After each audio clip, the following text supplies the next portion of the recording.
Hi everyone, thanks for staying. Everybody's probably tired and hungry. It's getting quite late.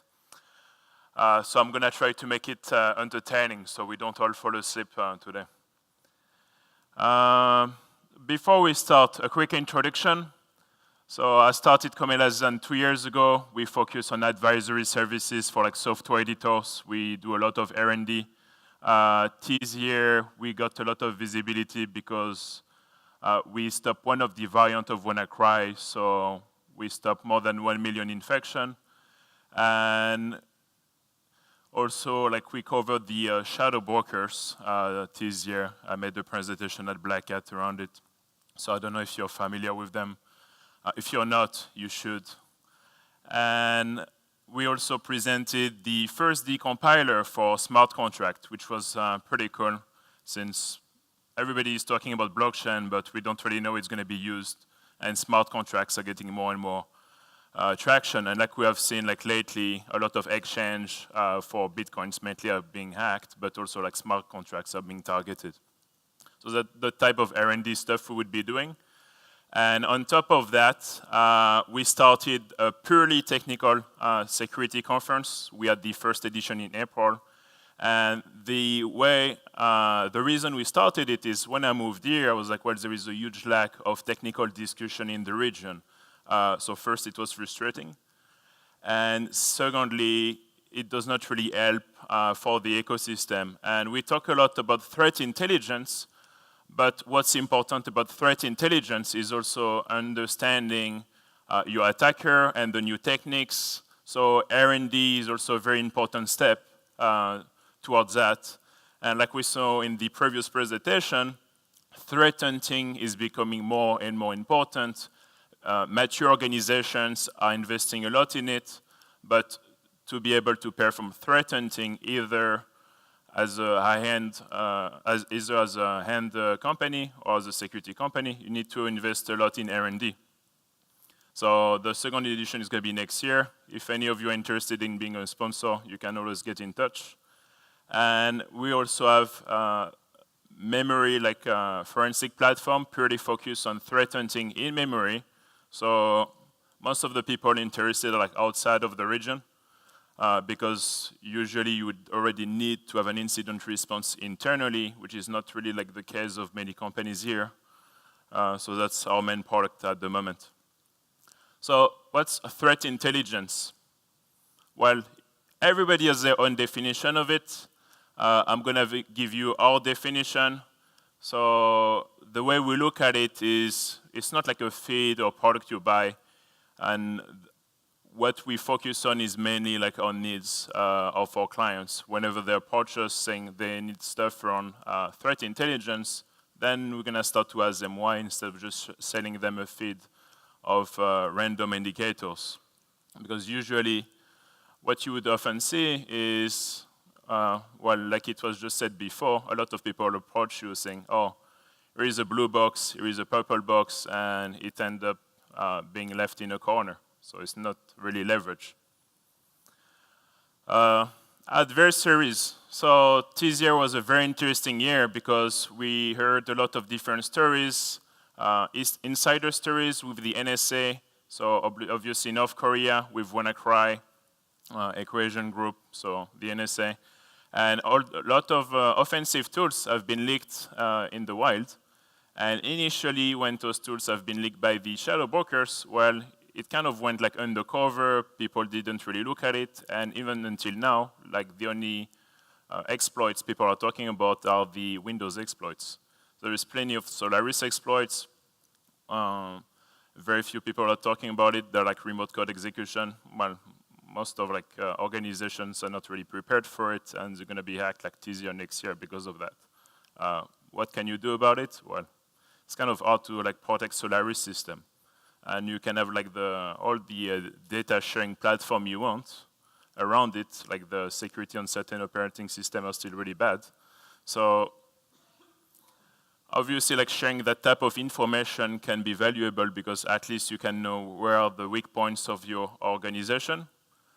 And what we saw happening this year is, well, nobody's really like prepared for like remote code execution. So obviously like phishing is still a big threat. So do you prepare your organization against like remote code execution when phishing and insider threat are still a threat? So that's a very tough one to answer to. I don't know the answer.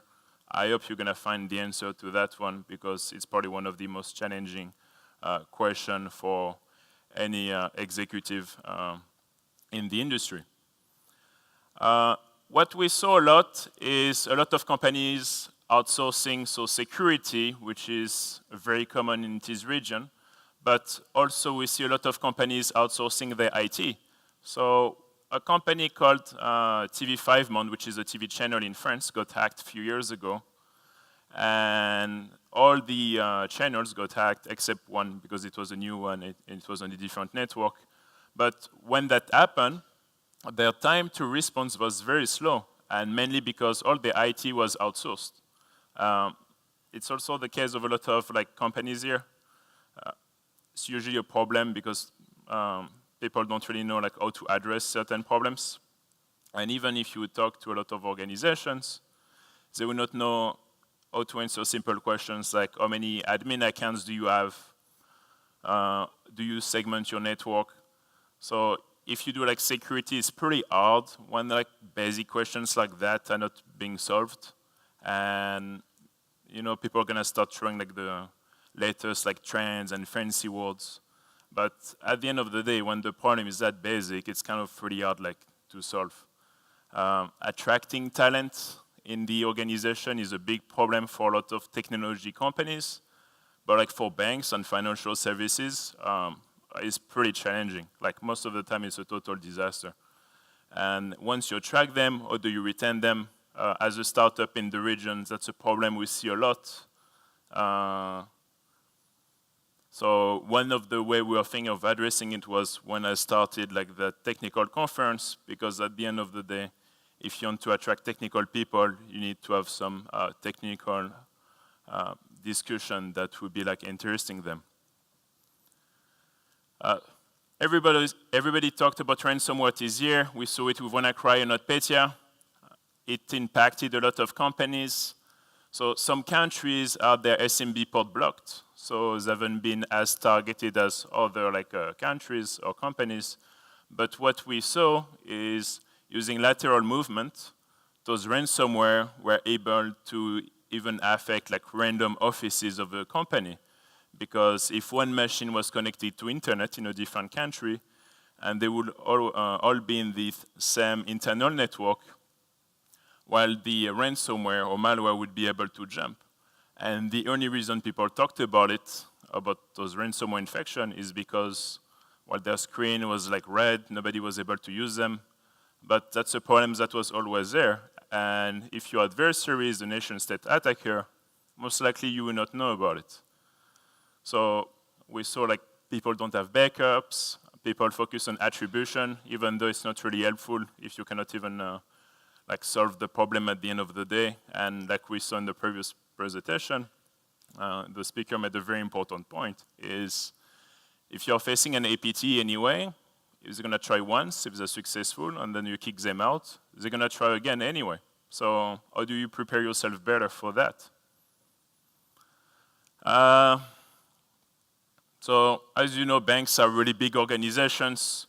We could talk about North Korea, Iran for hours. They have like really sophisticated tools. But in the region, a lot of the threats we have seen are very different. Like how many times have you been called on your cell phone that you didn't give to anyone, well, or some companies, about new apartments? Like, hey, this is off plan, come buy it. Well, those numbers, they come from somewhere. So a leak of a database of clients must have happened. That's how they get access to those information. So outside of the fact it's very frustrating, it's also exposing a huge challenge for those companies around like keeping data private and making sure it does not end up in random people's hands. So as a foreigner living here, every time I get really annoyed on the phone. But leaked database and leaked information are like a really big problem here. So how to ensure like data permission in an organization. And even if you think about it, like if you take it to like a next step, if you're like a foreign government, you want to get into a company, instead of just like buying 0 days and targeting the company, you may as well just look on LinkedIn for like some employee who is like probably underpaid. You offer him like a cash bonus, and I'm sure like the chances of convincing him to give you data is going to be pretty high. So, well, that's the wrong slides, by the way. Can you put the other slides? I don't want to get in trouble. I was supposed to blank some of the names.